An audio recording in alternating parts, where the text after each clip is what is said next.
La Fédération autonome de la fonction publique hospitalière a 10 ans cette année. Elle est affiliée à la Fédération autonome de la fonction publique qui représente les trois versants, l'État, la territoriale et avec nous, l'hospitalière. Notre rôle au quotidien est la défense des agents et de leurs droits. En garantissant leurs conditions de travail, nous améliorons également l'accueil des patients. Il est vrai que depuis plus de 15 ans, l'hôpital est maltraité. Il aura fallu la crise du Covid pour qu'enfin le monde politique en prenne conscience.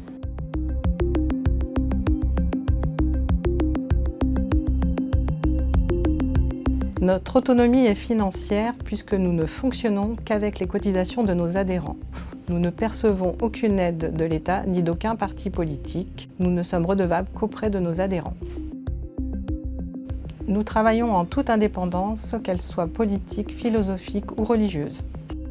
Nous travaillons au quotidien dans l'intérêt de nos collègues et orientons les moyens du syndicat afin de défendre au mieux les agents et leurs droits. Nous avons une autonomie de fonctionnement car chaque structure syndicale, FAFPH, départementale et locale est libre de ses actions. Nous sommes au plus près de nos agents, tant sur leurs besoins de service que sur leurs problèmes personnels. C'est cette organisation réellement autonome qui plaît de plus en plus et séduit un grand nombre de professionnels. Ils se reconnaissent de moins en moins dans un syndicalisme dogmatique, loin des réalités et des besoins du terrain.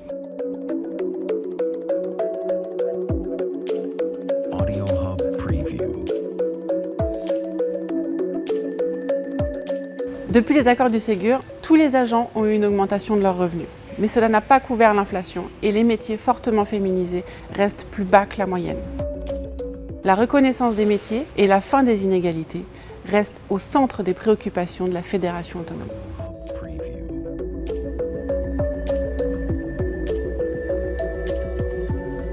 La question du pouvoir d'achat est essentielle pour nous. C'est un combat que nous menons pour les femmes et les hommes de la fonction publique. Il faut rendre l'hôpital attractif et fidéliser les agents hospitaliers. Il est vraiment temps que le gouvernement adresse une réponse forte à l'hôpital s'il ne veut pas le voir s'effondrer.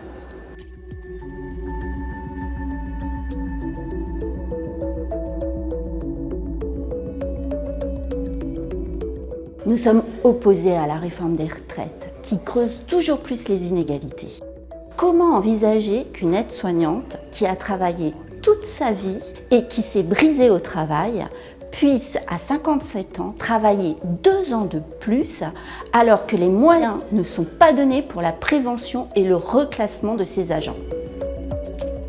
La FAFPH continuera à se battre pour la reconnaissance de la pénibilité pour tous les agents qui sont au quotidien auprès de leurs patients.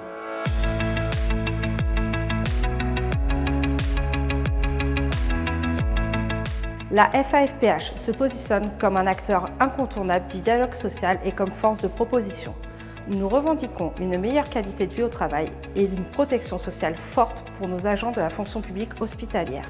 L'attractivité et la fidélisation de nos professionnels en dépendent. Notre proximité et notre disponibilité sont notre force. La FAFPH défend le service public comme le fondement de l'égalité républicaine et veille à ce qu'il garantisse une égalité territoriale indispensable à la cohésion sociale. Adhérer à la FAFPH, c'est défendre ses droits. Alors n'hésitez plus, rejoignez-nous.